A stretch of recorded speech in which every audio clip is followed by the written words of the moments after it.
Yep. Bien. Bueno, colegas, les reitero, no, gracias por venir el día de hoy. Vamos a continuar nuestra discusión. Primeramente, recordando muy rápido lo que hicimos en la sesión pasada. En la sesión pasada nosotros hablamos sobre el surgimiento del ciclo dentro del capitalismo y si se pudo notar, dentro de ese ciclo, voy a hacer una reseña súper rápida del ciclo, ¿ya? Solamente para efectos de recordar. Nosotros decíamos que, bueno, el capitalismo en general busca la ganancia más como una suerte de paso intermedio, ¿no? O como una suerte de... O sea, digámoslo así, como un intermediario respecto a un proceso más importante para el capitalismo, que es la acumulación, ¿ya? Entonces ya es un poco repetitivo este proceso, pero vale la pena porque es, digamos, uno de los resultados de toda la clase. Pues nosotros tenemos ganancias capitalistas que permiten financiar la acumulación de capital, tanto constante como variable. Habíamos indicado que el incremento del capital variable puede implicar el incremento del empleo y por tanto la caída del desempleo y del subempleo.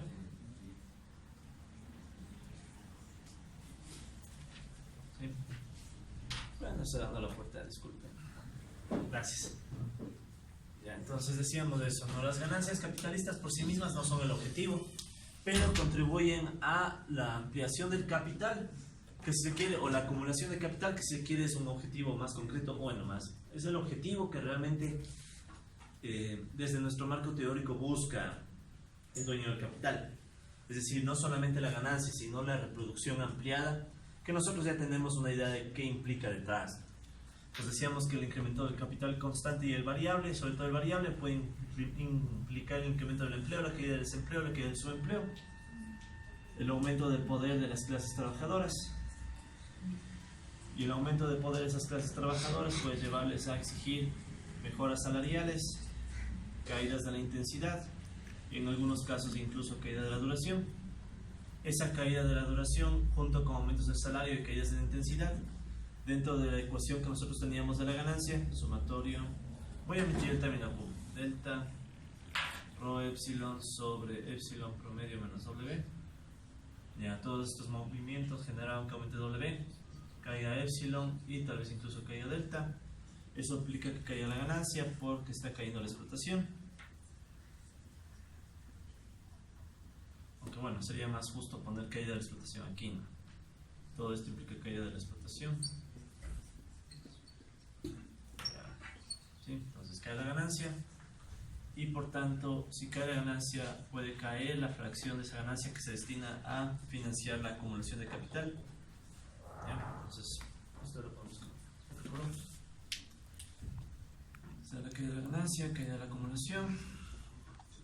Capital constante y capital variable pueden caer, o mejor dicho, su acumulación puede caer. Salud. Y podemos tener todo el proceso contrario, entonces empleo, desempleo, subempleo. Entonces ahora ¿qué sucede? Que el empleo puede caer, desempleo empieza a crecer, subempleo también. Entonces el poder de la clase trabajadora empieza a decaer. Se cae el poder de la clase trabajadora. Y al decaer eso puede significar que la clase trabajadora esté sujeta a que sus salarios caigan, la intensidad suba y en algunos casos extremos incluso aumente la duración del trabajo. Entonces caída de salarios, aumento de la intensidad, aumento de la duración. O sea, todo esto reflejaría un incremento de la explotación. Incremento de la explotación. Por tanto, volviendo a la ecuación de las ganancias,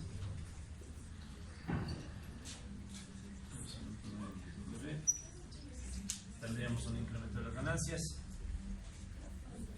Sobre esto caen salarios, incluso puede subir la duración, y eso nos conecta a cadena. Ya. Ok, entonces este proceso ya imagino que a estas alturas debe ser un tanto repetitivo, pero mejor así, ¿ya? Entonces este es, digamos, muy grosso modo, la intuición básica del proceso cíclico o el intento de representar un proceso cíclico dentro de la acumulación de capital, ¿sí? por favor. ¿Sí? Si un caso necesitan, pueden salir un momento, no hay problema. ¿Ya? Solo necesito avanzar esto rápido. Entonces, verán, ya tenemos nosotros esta descripción del proceso cíclico, que repito una vez más, ya no es novedad para nosotros, ¿de acuerdo? Ahora lo que quiero resaltar un poco de este proceso cíclico es cuál es el rol que cumple la clase trabajadora productiva asalariada.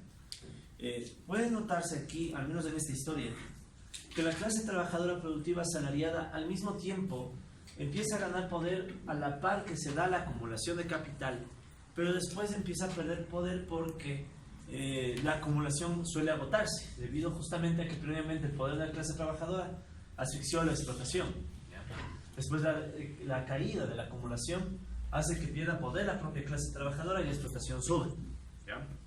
Entonces este proceso cíclico le da un rol muy importante a la clase trabajadora productiva asalariada, ¿no? Es decir, pensemos por un momento que no fuera posible dar este ajuste en la clase trabajadora y que la acumulación de capital siempre estuviera creciendo. Entonces, si la acumulación de capital siempre provocara un crecimiento del empleo sobre todo, podría darse el caso de que el empleo crezca tanto, que la clase trabajadora gane demasiado poder y por tanto sea cada vez menos viable utilizar a la clase trabajadora como palanca de ajuste de la explotación. Es decir, la clase trabajadora podría estar ganando permanentemente un cierto poder que le permita irse en contra de la clase capitalista cada vez con más fuerza. Y obviamente que eso es un proceso que nosotros no vemos en el mundo capitalista contemporáneo. Lo que más bien vemos en el mundo capitalista contemporáneo es la existencia de ciertos procesos recurrentes, sobre todo de crisis. ¿Sí? Entonces, la clase trabajadora aquí en este proceso toma cierto rol protagónico. ¿Ya? Y bueno, alguien podría alegar que tal vez ese rol protagónico no es más que el resultado de la interpretación que estoy haciendo yo muy personal respecto al problema del capital. Alguien dirá, bueno, tal vez otras interpretaciones del marxismo nos llevan a eso. Entonces, antes de continuar, quiero dejar sentando que el precedente, tal vez, o uno de los precedentes, ¿salud?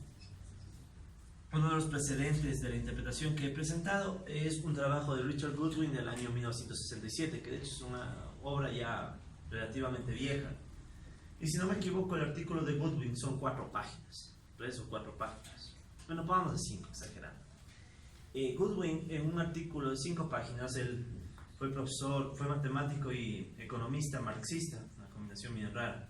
Llegó a ser profesor en la Universidad de Harvard, si no me equivoco, y después se fue a Italia, y en Italia terminó, creo, su vida, terminó su trabajo allá.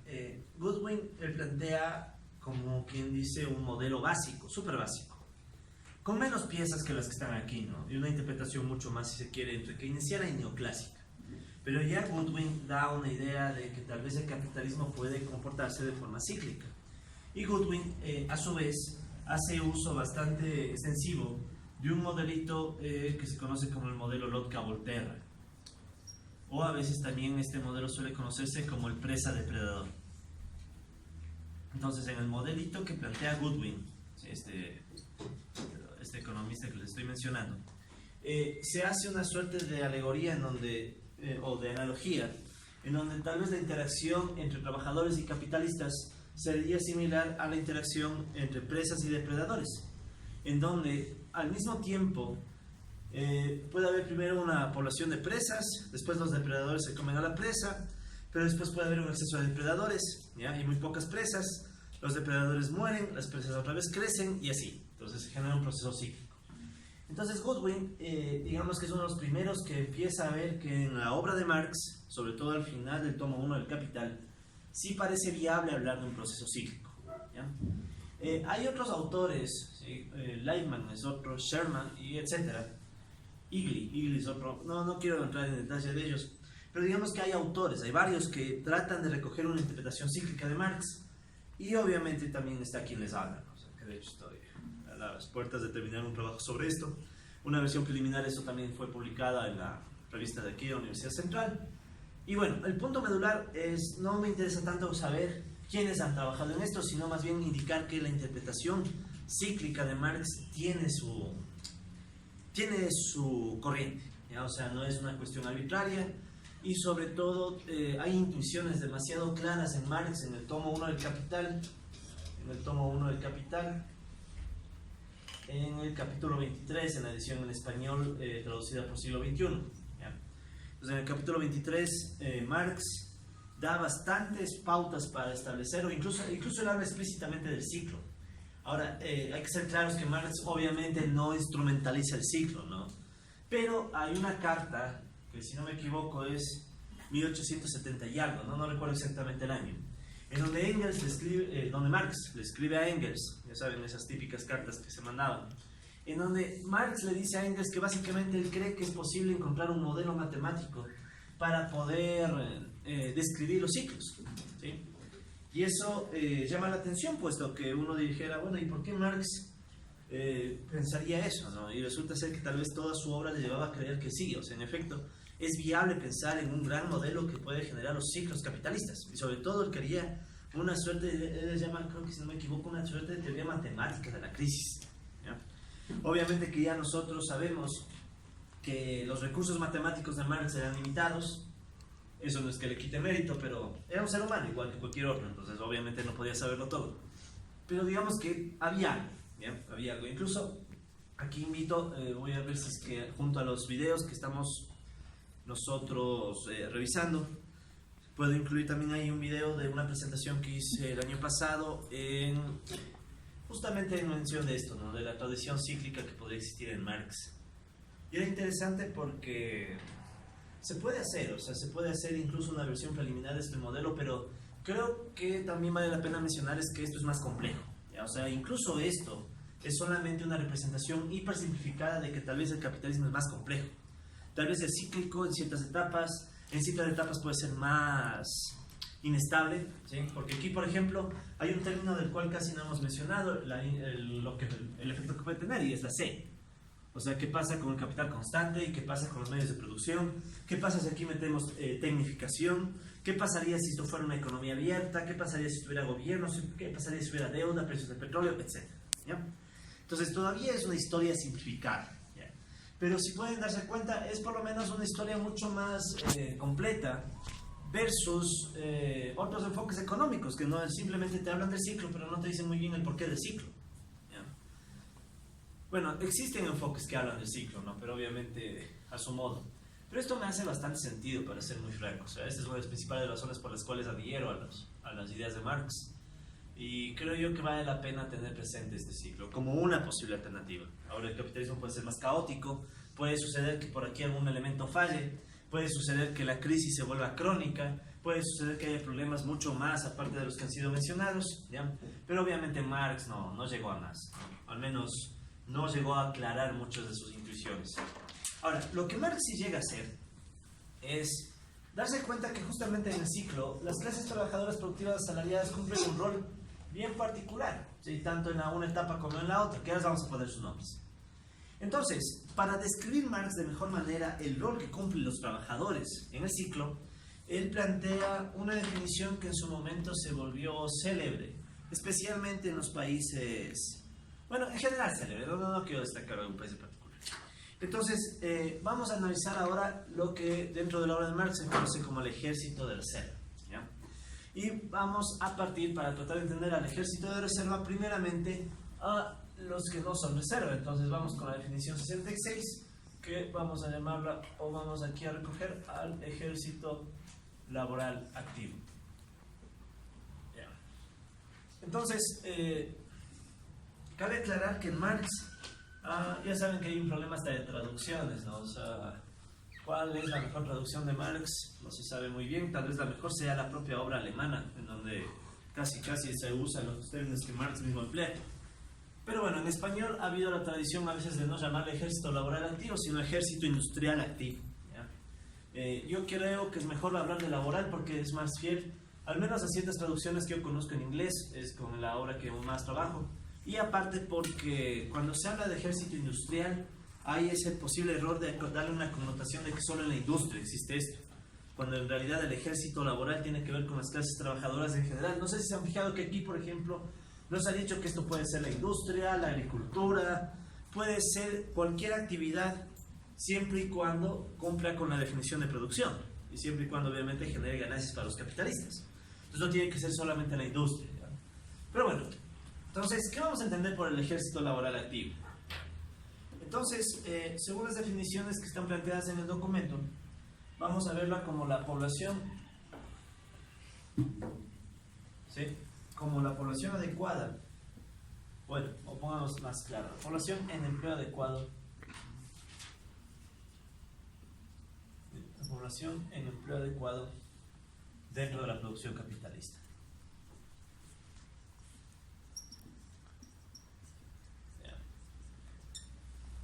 Entonces, este grupo de personas que estamos llamándoles como el ejército laboral activo, ¿sí? Que estaríamos diciendo que es el grupo de personas con empleo adecuado, son básicamente quienes, por empleo, están usando su fuerza de trabajo, ¿ya? Dentro de la producción, es decir, son parte de la clase trabajadora productiva salarial, ¿ya? Y decimos que son parte de un empleo adecuado. ¿Qué queremos decir con empleo adecuado? Aquí nos va a servir mucho la definición que hicimos en algún momento, ¿sí? El salario de estas personas, ¿sí? El WIJMU, si no me equivoco, va a ser mayor o igual al salario adecuado. ¿Qué era el salario adecuado según nuestras definiciones previas? Era aquel salario que cubría tanto subsistencia individual, subsistencia familiar, costos de capacitación y también componentes histórico-morales. Entonces, estamos diciendo que vamos a llamar al ejército laboral activo a toda esa gente que logra entrar dentro del proceso de producción capitalista con un salario mayor o igual a ese salario adecuado. Entonces, ese es un primer elemento importante, ¿no? O sea, el salario adecuado aquí sirve como referencia para identificar a las personas que, si se quiere, se podría decir que son aquellas que están dentro de la producción capitalista en buenas condiciones, ¿ya? O tienen una subsistencia por lo menos igual o mejor al promedio social, ¿ya? Que existe. Es decir, hay gente que puede estar trabajando en el capitalismo con un buen salario, con un salario adecuado. Porque tomen en cuenta esto. Si se paga un salario que fuera el adecuado, aún así es viable hacer la explotación capitalista si se incrementa la intensidad del trabajo, ¿sí? Tal vez aquí es más claro. Entonces, si el salario adecuado está dado, digamos que se pagó un salario adecuado al inicio de la producción, yo todavía puedo explotar al trabajador si es que logro hacer que el incremento de la intensidad vaya mucho más allá del salario adecuado, ¿sí? Si ven, esa es la variable de ajuste, la intensidad del trabajo. Entonces, mientras más intenso sea el trabajo en cada hora, yo podría hacer que el mismo salario adecuado se enfrente a una intensidad cada vez más alta, es decir, podría aumentar la explotación, ¿ya? Ahora vamos a poner acá, entonces tenemos rho epsilon sobre epsilon promedio, tenía que ser mayor a W para que aquí exista explotación. Ese era básicamente el resultado, ¿no? Que es una versión simplificada del teorema fundamental marxiano. Entonces, si este salario ya está pagado, o sea, se pagó al inicio del periodo, ya no hay nada que hacer, incluso por términos contractuales si quieren, todavía es viable aumentar la explotación incrementando la intensidad, ¿ya? Ahora, obviamente eso tiene sus límites, es decir, puede pasar que haya casos excepcionales donde se paga un salario tan alto que ningún incremento de intensidad compense. Ya, ejemplo, creo que los asambleístas. De hecho, los asambleístas no sé si tendrán intensidad cero incluso a veces. Ya, y eso por no ponerles negativo. Sí, estamos grabando. Ojalá algunos asambleístas lleguen a ver esto algún día. El caso es que en ese caso uno dirá, ¿y cómo es posible que ahí, por ejemplo, se pague un salario muy alto, ya, si ahí no hay explotación?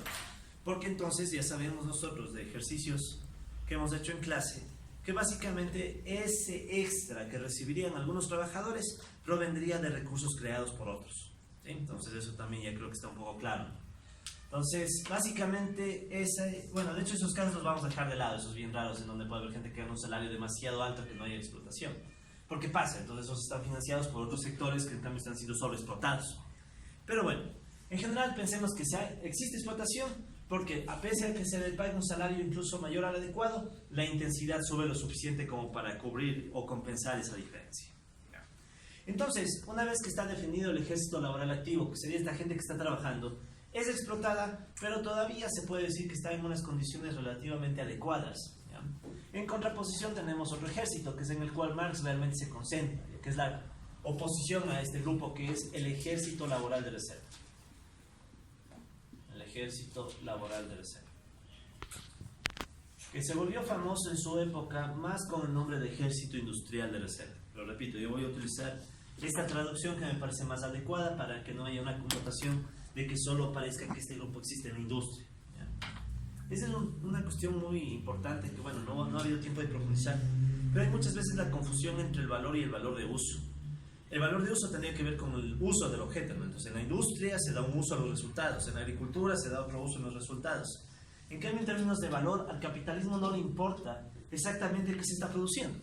Puedes estar produciendo ya sea alimentos, armas, cualquier cosa, con tal de que te ayude a la ganancia y a la acumulación, no importa el valor de uso creado, ¿ya? Entonces, por eso mismo es que aquí no tiene sentido creer que este grupo existe en un solo grupo de producción, existen varias ramas. Y bueno, ¿cuál es la condición de este grupo? Entonces, vamos a decir que este es el nombre que le vamos a dar a la sobrepoblación relativa funcional en el capitalismo. Esta sería la sobrepoblación relativa funcional, ¿sí? O funcional para el capitalismo. Para el capitalismo, ¿ya? Entre paréntesis, cuando este es el modo de producción dominante. Cuando este es el modo de producción dominante. ¿Ya? ¿Qué queríamos decir con dominante?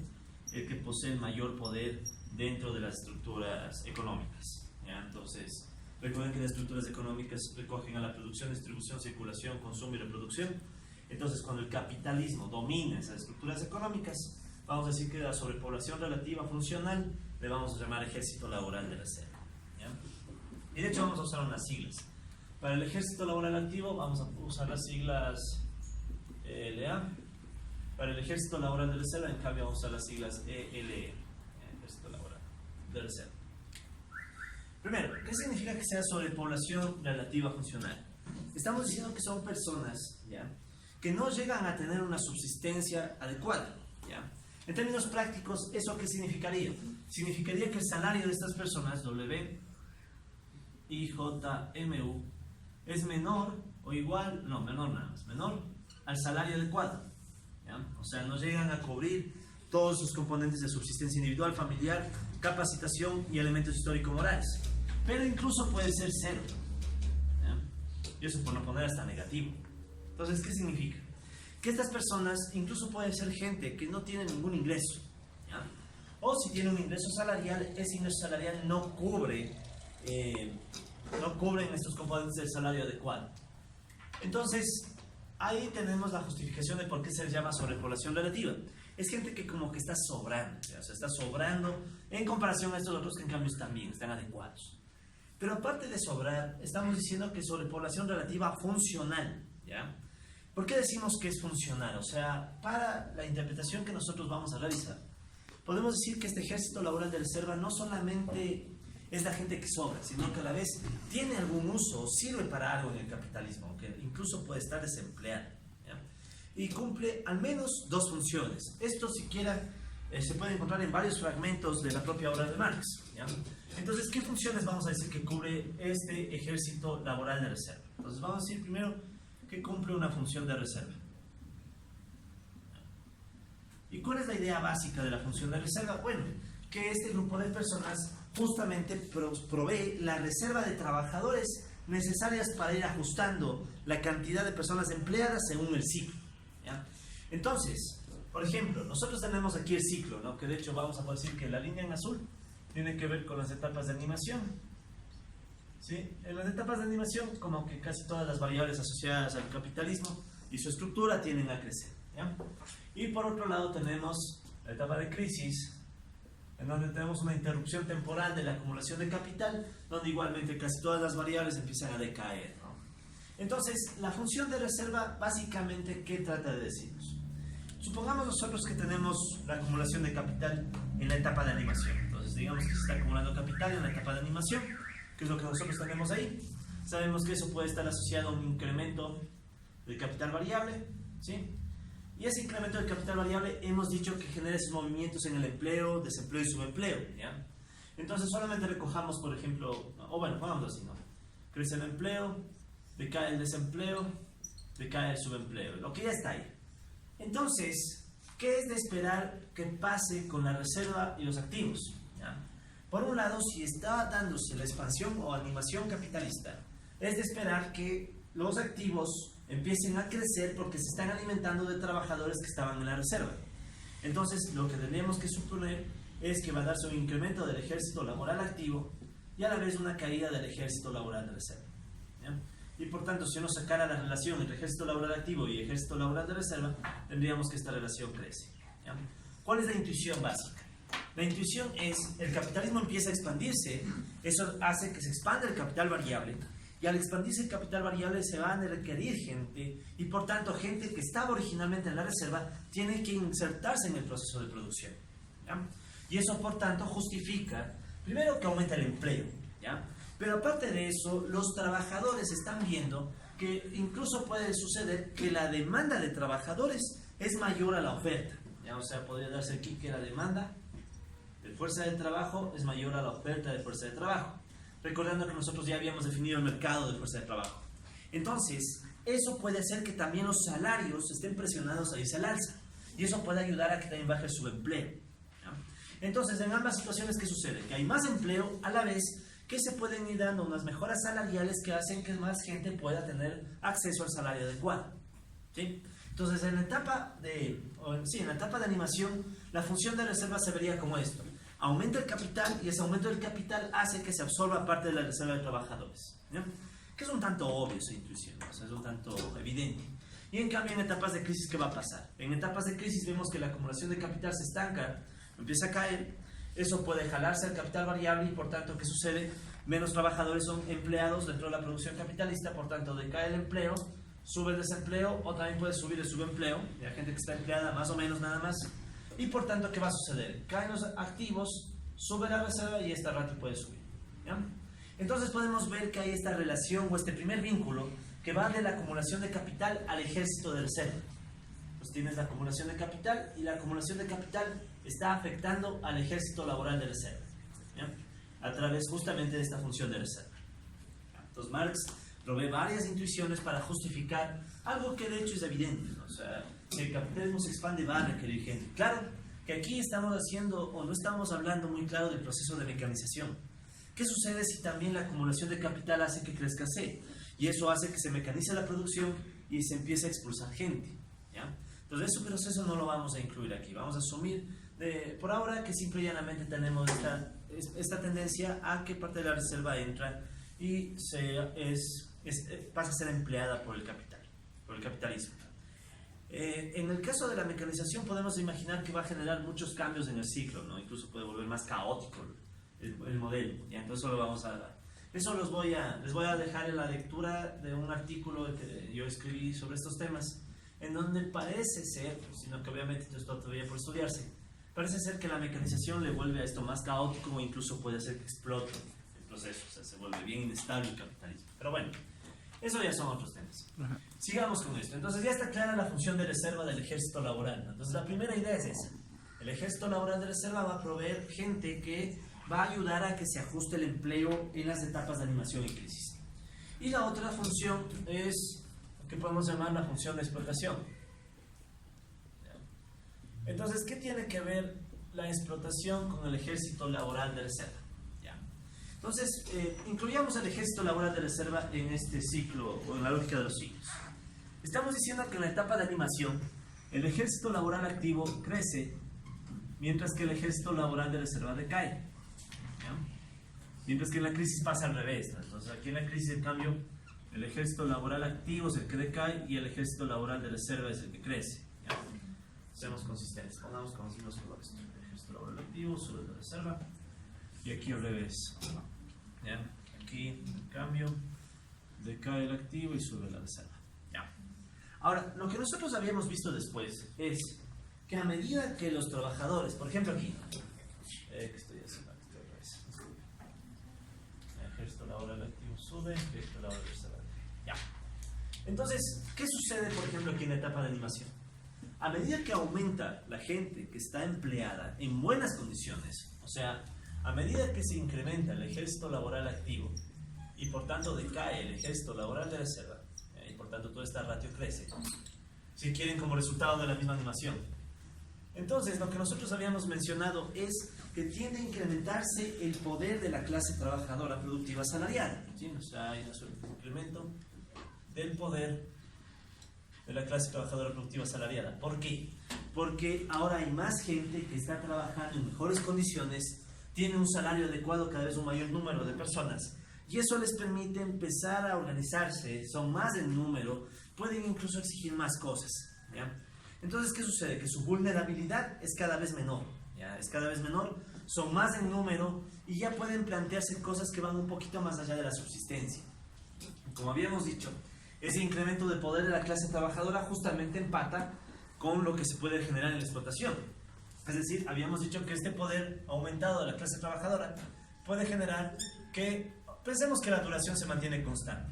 Concentrémonos en salarios. Puede provocar que aumenten los salarios, o también puede provocar que baje la intensidad del trabajo, ¿ya? Y en ambos casos sabemos que todo esto implica una caída de la explotación. Entonces, ¿qué es lo que estamos viendo? Estamos viendo que el ejército laboral del cerebro, ¿sí?, al ser cada vez más pequeño y el ejército laboral activo más grande, eso como que en cierta manera le permite ganar poder a la clase trabajadora, ¿ya? Hay menos gente afuera, incluso para sustentar la amenaza de despido. Entonces, ¿qué sucede? Hay menos gente afuera que pueda sustentar la amenaza de despido y por tanto los trabajadores pueden exigir más, ¿ya? De hecho, en el modelo de Goodwin, por ejemplo, es imposible que exista pleno empleo, ¿ya? ¿Por qué? Justamente porque estos trabajadores van ganando poder ¿hasta qué punto? Hasta el punto que agotan las ganancias, ¿ya? Como hemos visto acá. Entonces, cuando agotan las ganancias, viene la otra etapa, la de crisis. Y en la etapa de crisis, en cambio, ¿qué es lo que ya hemos visto que sucede? El movimiento más bien contrario, cae el ejército activo, sube el ejército de reserva, toda esta ratio en cambio empieza a caer, ¿ya? Porque ahora el ejército laboral activo es el que se está contrayendo y la reserva aumenta cada vez más, ¿ya? Estamos en etapa de crisis y la gente es expulsada. Entonces hay más gente que está o desempleada o subempleada. Y esa gente permite debilitar a la clase trabajadora productiva salarial. Entonces el poder de ellos ahora es menor. ¿Por qué? Por ejemplo, resulta ser que estás viendo en etapa de crisis que cada vez es factible que los capitalistas voten a más gente. Entonces cada vez hay menos empleo. Entonces la amenaza de despido se vuelve más creíble. O sea, si tú no quieres acceder a mayores niveles de explotación, o sea, salarios más bajos o mayor intensidad y por tanto más explotación, simple y llanamente te despiden para que seas reemplazado por alguien de la reserva. Entonces la reserva sustenta el debilitamiento de la clase trabajadora productiva y permite incrementar la explotación vía reducción salarial o vía aumentos de la intensidad, ¿ya? Y si quisiéramos ser incluso un poquito más rigurosos, podríamos plantear que esta función de explotación se podría ver algo más o menos de esta forma, ¿no? Recuerden que, por ejemplo, W punto significaba la variación en el tiempo de los salarios, ¿ya? Derivada respecto al tiempo de los salarios. Se podría escribir, por ejemplo, una ecuación donde dicen que esta variación en el tiempo de los salarios, voy a ponerle dividida para W, ¿ya? Esto es una tasa de crecimiento, ¿ya? Variación de W respecto a W inicial, ¿ya? Esto, por ejemplo, podrían decir que depende, pongamos menos un alfa 0 más un alfa 1 y esta ratio de ejército laboral activo sobre ejército laboral de reserva, ¿sí? Entonces, ¿qué estaríamos diciendo ahí? Que mientras más grande es el ejército laboral activo y por tanto más pequeño el ejército laboral de reserva, hay una presión a que los salarios aumenten cada vez más, ¿ya? Esto es muy parecido a una ecuación que utiliza Goodwin en su modelo, ¿ya? Sino que Goodwin usualmente trabaja con salario real aquí, ¿ya? Con el salario corregido por los precios. Entonces esa sería una forma que toma la función de explotación en cuanto a salarios. En cuanto a intensidad podría decirse algo similar. Entonces tenemos que la intensidad también cambia o crece dependiendo del nivel que tome el ejército laboral activo. Entonces vamos a trabajar ahora con betas, digamos. Entonces vamos a poner aquí un beta 1, ¿ya? Ejército laboral activo sobre ejército laboral de reserva. Entonces, ¿cuál es la idea? Ahora es que el activo, a medida que es más grande, le da a los trabajadores más poder y por tanto ellos pueden exigir que se contraiga la intensidad. Entonces aquí sería un signo menos, ¿no? Entonces, nótese la diferencia, ¿no? Por un lado sería un signo más, porque los trabajadores, cuando el ejército activo es más grande, pueden exigir más salarios. Y en cambio ponemos un signo menos para indicar que mientras los activos son más grandes y la reserva más pequeña, se puede exigir menos intensidad. ¿Ya? Esta es la, digamos, la forma un poco más rigurosa de recoger esta misma intuición, ¿no? Donde obviamente los alfas y betas son, no sé dónde. Alguien tiene un marcador de negro, disculpen el abuso, me puede prestar mientras sigo, que si no esto ya va a morir. Sí, ya murió. Adiós. Gracias. Muy amable. Ya. Entonces, para todo, qué diferencia. Para todo alfa y beta, vamos a asumir que estos son mayores a 0. ¿Ya? Entonces, ¿qué estamos diciendo? Básicamente estamos diciendo, por un lado, que bueno, si hay una cantidad de gente que está en los activos y otra en la reserva, y esto es cada vez más grande, puede presionar a mayores salarios, por eso es signo positivo.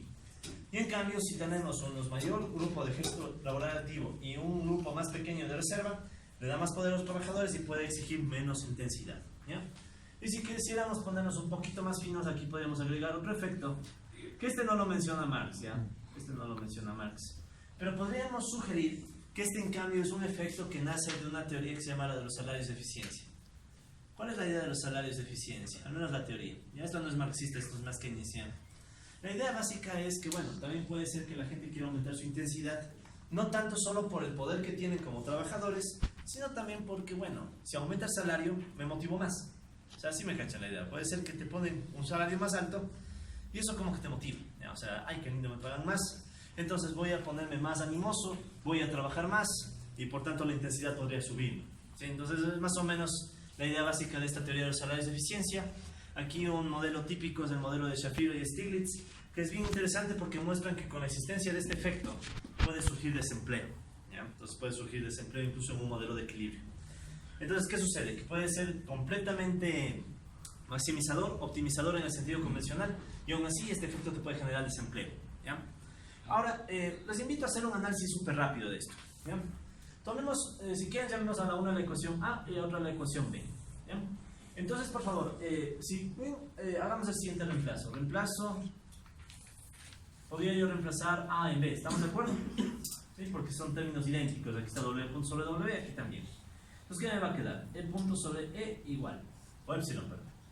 Beta 0, y en vez de W punto, ¿qué tendría? Sería menos alfa 0, más alfa 1, ejército laboral activo sobre ejército laboral de reserva, y esto menos beta 1, ejército laboral activo sobre ejército laboral de reserva. ¿Ya? Arreglando un poco los términos, ¿qué me puede quedar? Epsilon punto sobre epsilon igual. ¿Ya? Esto aquí resuelvo y multiplico, me va a quedar menos alfa 0, beta 0. Ya, esto sigue siendo negativo, ¿no? Porque alfa y beta se asume que son mayores a 0 siempre. ¿Qué más tengo aquí? Más. O si quieren, pongámosle menos. Otro término. ¿Qué me va a quedar aquí? Beta 0, alfa 1 y beta 1. Entonces podría escribir esto así, ¿no? Beta 1. O bueno, pongámosle más mejor. Pongamos aquí más. Entonces me va a quedar beta 0, alfa 1. O alfa 1, beta 0. Que sería la multiplicación de este término con este término. Menos beta 1, ejército laboral activo sobre ejército laboral de reserva. ¿Ya? Entonces, nótese ahora lo siguiente, ¿no? ¿Qué hemos hecho? Simple y llanamente multiplicamos aquí e hicimos unos pequeños arreglos con un factor común, ¿no? Aquí estaba beta 0, alfa 1, beta 1. ¿Ya? Entonces, aquí tenemos un resultado, un primer resultado que puede ser llamativo. Para que se vea que esto es mucho más complejo. O sea, la historia que les estoy contando es recién la primera parte de algo mucho más complicado que obviamente no hay tiempo para desarrollar a más detalle. Pero bueno, algunos estamos desarrollando esto por nuestra cuenta, digamos. Qué triste vida, ¿no? Estar en estas. Pero bueno, ya. Entonces, ¿qué sucederá? Aquí tenemos la siguiente conclusión. Si alfa 1, beta 0, ¿ya? Este término es menor a beta 1, entonces, ¿qué va a suceder? Que el incremento del ejército laboral activo sobre el ejército laboral de reserva va a provocar una caída de la epsilon punto sobre epsilon. ¿Sí se ve por qué? O sea, si alfa 1, beta 0, este término es más pequeño que el otro, todo este paréntesis se va a hacer negativo. Y por tanto, el ejército laboral activo va a tener un efecto negativo sobre la intensidad. ¿Qué podríamos decir ahí? Ahí está ganando el efecto de que los trabajadores son más fuertes y al ser más fuertes, tener más poder, pueden exigir menos intensidad. Ahí gana el efecto de más poder de la clase trabajadora. O sea, los trabajadores se sienten que tienen tanto poder que dicen mejores condiciones laborales y por tanto bajan la intensidad. ¿Sí? Entonces aquí digamos que domina más el efecto anti-explotación, si quieren. O sea, el poder de la clase trabajadora productiva asalariada, anti-explotación. ¿Ya? En cambio, ¿qué pasará si es que se diera el efecto contrario? ¿Ya? Entonces, en cambio, si alfa 1, beta 0 fuera mayor a beta 1, entonces el ejército laboral activo sobre el ejército laboral de reserva va a provocar ¿qué cosa? Va a provocar ahora que aumente la intensidad. Y ahí esto puede sonar raro. Entonces, ¿por qué? Podría pasar que hay más gente trabajando. Esa más gente trabajando presiona un mejor salario, pero a la vez el mejor salario les motiva a trabajar más. ¿Sí? Entonces ahí en cambio tienes como que más bien domina el efecto del salario de eficiencia, domina la motivación, si quieren, entre comillas, motivación por salario más alto. Entonces tienes solamente con estos pequeños supuestos ya un modelo mucho más complicado, ¿no? Porque, ojo, si se dan cuenta que este término no lo incluí aquí, ¿no? Y repito, no lo incluí porque no es necesariamente Marx, esto ya es un poquito más cercano a un enfoque keynesiano. Pero aquí lo interesante es entonces, ¿cuál efecto lo dominará? Yo creo que esto depende de cada sociedad. Sí, una situación. ¿Y qué pasa si acá, cómo interactuaría la variable del consumo de la clase trabajadora en esa situación? Bueno, aquí estamos asumiendo que en todo momento hay ley de Sein. O sea, no nos detenemos a ver cómo se vería el subconsumo o el problema de que se cae en el consumo y eso afecta a la producción. Pero a ver, supongamos. Ya, imaginemos que hubiera aquí mayor consumo, ¿verdad? Sería la lógica. ¿Ya? Entonces, si hubiera mayor consumo, necesariamente podemos pensar que hay un efecto de presión sobre los precios, por ejemplo. Entonces, esto podría generar un efecto inflacionario y aumento de precios, y a la vez podría aumentar la demanda, lo cual podría exigir que aumente el nivel de producción en la etapa de animación. Entonces, sería un efecto. En cambio, acá, ¿cuál sería el efecto? Hay una contracción. O sea, entonces, ¿aquí qué podría pasar? Aquí podría pasar que exista un exceso de demanda y una caída de oferta. O sea, la oferta no es suficiente.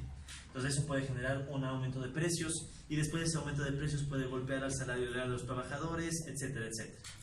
Porque es así, o sea, si es que los precios suben en el futuro, mi salario real puede decaer porque yo puedo consumir menos. Eso por un lado. Por otro lado, podría pasar que también el exceso de demanda por parte de los trabajadores ya supere la capacidad instalada de los capitalistas. Eso también podría pasar, ¿no? O sea, podría pasar que, bueno, o sea, tengo colas de gente que está demandando cosas, pero yo no tengo la capacidad instalada suficiente para poder satisfacer esa demanda. Entonces, de nuevo, viene un problema de ajuste en precios. Ahora, ¿cuál es el lío? Que al ajustarse precios, recuérdense que aquí también hay precios. Entonces ya pueden ver que por ese lado, solo por ese lado, el desequilibrio por exceso de oferta, de demanda, puede generar un problema de inflación que no está muy claro cómo se vería, porque la inflación retroalimenta todito. Eso por el lado de la animación. En cambio, en el lado de la crisis, ¿cómo se vería? Si cae el empleo y etcétera, etcétera, etcétera, y caen los salarios, también puede caer la capacidad de consumo. La capacidad de consumo más contraída puede generar que ahora hay un exceso de oferta y una caída de demanda. Al existir un exceso de oferta y caída de demanda, los precios de vuelta pueden empezar a estancarse o a caer. Lo más lógico, lo más común a veces es el estancamiento de precios, como lo que está viendo el Ecuador ahorita. Entonces tenemos un estancamiento de precios, pero de nuevo, ese estancamiento de precios puede golpear a todo el modelo, porque todo aquí tiene esto, precios, precios, precios, todo aquí tiene precios. Y eso podría ser, por ejemplo, que aumente el salario real de los trabajadores. Pero a la vez tenemos dos efectos. El salario real puede subir por el lado de los precios, pero si las clases trabajadoras están súper débiles, puede caer vuelta a los salarios. Y entonces el salario real como que se mueve un movimiento más ambiguo, ¿no? Y aparte tendremos exceso de producción. Tal vez ahora les sobra capacidad instalada a los capitalistas y por tanto decidan no invertir. O sea, deciden que tal vez por el momento no acumulo, sino que solamente uso la capacidad que ya tengo. Entonces el modelo, si ven, solamente incluyendo eso se volvería mucho más complejo. Y tal vez los ciclos se vuelvan más caóticos. ¿Qué quiere decir caótico? O sea, tomémoslo literal. Un sistema caótico es un sistema donde una pequeña perturbación puede generar resultados que se vuelvan hasta impredecibles. Sí, ese es el principio uno de los principios del caos. Entonces, resulta ser que cualquier variación pequeña en una parte del modelo mucho más complicado puede generar un resultado que se vuelva impredecible. Depende de los valores de cada sociedad. Entonces, por eso es que, repito, esto hay que tomarlo como la versión más cruda del modelo, ¿no? Asumiendo que hay de cierta forma ley de Say, los precios no se mueven mucho, porque ya solo que haya movimiento de precios puede distorsionar todo. Porque otra cosa, ¿cómo reaccionan los capitalistas ante aumento salarial? Solo aquí nomás podríamos decir que ya los capitalistas podrían querer aumentar el precio. Porque se han oído ese argumento, ¿no? Si suben los salarios, suben los precios, generas inflación. Pero obviamente eso significa que los capitalistas no quieren que se toque su ganancia. Entonces, ¿qué pasa? Si sube el salario, subo el precio para que mi margen de ganancia no se toque. Esa es otra variable. Y aparte, los capitalistas podrán mover más fácil los precios cuando haya una situación más oligopólica. Porque para colmo es otra cosa. Si es que hay aquí oligopolios, ellos podrían poner precios casi de oligopolios. O sea, podrían tener un exceso de precio porque saben que son los únicos que ofrecen, etcétera, etcétera. O sea, el modelo sería mucho más complejo y mucho más difícil de predecir su resultado. Y yo diría que sería mucho más propenso a la crisis porque aunque falle algo mínimo, todo se empieza, o sea, es el chiste que hay que entender aquí, que en que falle algo mínimo todo se puede empezar a decaer. O sea, digamos, ¿cuál es el rol de los subsidios aquí? O sea, por ejemplo, quitamos subsidios, los trabajadores o las clases trabajadoras junto con las reservas sienten que se vuelven más débiles, y en especial las etapas de crisis son críticas porque muchas veces los trabajadores, si se fijan que aquí, por ejemplo, para salir de la crisis, justamente el ejército de reserva ayuda con más explotación. O sea, más explotación. O sea, en pocas palabras, el capitalismo sale de la crisis, parecería que aumentando la explotación. ¿Eso qué significa? Que como que el ajuste se concentra en extraerle más a los trabajadores. Y obviamente los trabajadores no se van a quedar quietos. Entonces aquí puede incluso haber un problema de estallido social, donde la gente ya no soporta más la explotación. ¿Sí? La dolarización fue un claro ejemplo de aumento de la explotación. Se ahogaron los salarios a niveles que eran paupérrimos, 40 a 50 dólares al mes. Tan malos eran los salarios que el siguiente año tuvieron que subir de golpe. Lo subieron a 150, si no me equivoco. Entonces, más o menos. Entonces, ¿qué sucede? Que básicamente la historia se vuelve más complicada. ¿Ya? Y de hecho, hasta les invitaría, o sea, si quieren hacer esas cosas, avisen, porque es interesante, o sea, hasta qué punto los límites del capitalismo dan para pensar. Por ejemplo, ¿cuál es el rol de los precios del petróleo ahí? ¿Qué pasa con una economía abierta? ¿Qué pasa con gobierno? Pero, pese a ello, yo creo que es más o menos así, ¿no? Ya. Esto de la función del ejército de reserva más o menos está claro, ¿no? Entonces se incorporaría al modelo. Entonces, ¿cómo se vería esto? Me parece que sería algo así, ¿no? Nosotros tenemos los ciclos capitalistas, ¿ya? Que en la versión más cruda, que es la que está descrita en la pizarra, como que podrían verse como algo así, ¿no? Etapas de animación, donde se está creciendo, ¿ya? No tan regular ni tan bonito como la gráfica, pero digamos que es la intuición. Y etapas de crisis donde decae la acumulación. Ahora, todos los aspectos que he estado mencionando, lo que creo yo que provocan es que los mismos ciclos se puedan volver mucho más complicados. Entonces tendríamos comportamientos cíclicos, pero que podrían ser acentuados mucho más o que podrían caer mucho más fuerte las etapas de crisis. Todo depende de la variable que deseamos agregar. Ejemplo, precios del petróleo. Los precios del petróleo me parece, sí, pero habría que ponerlos para ver qué pasa, pero me parece que serían como una inyección extra de recursos que a este bipolar que le llamamos capitalismo le empieza a volver mucho más loco en animación, y cuando se acaba el petróleo en etapas de crisis se vuelve mucha más crónica la crisis, ¿ya? Porque generó ciertos niveles de gasto para los cuales la economía como que se acostumbró, y cuando se acabaron los recursos ya no fue posible sostenerlos. Eso por un lado. La política monetaria, en cambio, que podría ser, tal vez ayuda a que el ciclo sea más estable, ¿ya? Porque uno usa política monetaria para tratar de ajustar las etapas de crisis que no sean tan graves. Puede ser, ¿ya? ¿Y qué puede ser que haga la deuda? La deuda, por ejemplo, me parece, creo que ayudes a contener la caída y aplazarla en el tiempo. O sea, decir, bueno, no caes ahora porque meto deuda, pero cuando dejas de recibir deuda te vas al socio. Entonces yo creo que ya depende de cada caso, ¿no? De cada variable, de cada país. Imaginen que habría que estimar cada ecuación de estos ya para cada caso concreto. Un intento preliminar de esta barbaridad fue intentado por un tal Cajas Guijarro en el 2014. Si desean les puedo pasar también ese trabajo. Full econometría, no creo que de la mejor que hay, pero salían ciclos. Bueno, sigamos. Entonces ya hemos revisado un poco el ejército laboral de reserva y sus funciones de reserva y de explotación. En el caso de la función de explotación, ya digamos que esto era un pequeño paréntesis, ¿no? En el caso de la función de explotación, ¿qué podemos recoger entonces como conclusión? Que el mismo ejército laboral de reserva, ahora ojo, es el ejército laboral de reserva, puede influenciar a la acumulación, ¿sí? O sea, en un caso que teníamos, la acumulación crece, absorbe reserva o bota gente. Entonces es como que la acumulación afecta al ejército laboral de reserva. En cambio aquí tenemos que más bien el ejército laboral de reserva, al influenciar en la explotación, puede afectar a la propia acumulación, porque afecta a las ganancias. Entonces, en conclusión, ¿qué vemos? Vemos que hay una interacción recíproca en donde acumulación afecta al ejército laboral de reserva, en especial con la función de reserva, pero al mismo tiempo el ejército laboral de reserva puede afectar a la acumulación, en especial por la función de explotación. Entonces vemos que hay una interacción mutua al mismo tiempo, o si se quiere, hay una suerte de interacción dialéctica, ¿ya? Entonces hay una suerte de interacción dialéctica entre estos dos elementos, ¿ya? Y esto es bien interesante porque entonces recoge justo esa idea de la dialéctica, de la interacción recíproca, como que A causa B, pero al mismo tiempo B causa A. Entonces no es que tenemos una causa primera y una causa última, sino que todo forma parte de un solo todo que cuyos elementos interactúan todo el tiempo. ¿Se acuerdan eso de la dialéctica, no? Interacción recíproca, unidad de contrarios, tesis, antítesis y la síntesis. Lucha entre contrarios que se da durante sobre todo las etapas de crisis sin saber cuál es el resultado, porque puede ser que de una crisis, como bien decía Rosa Luxemburgo, puedes llegar al socialismo o puedes llegar a la barbarie, ¿ya?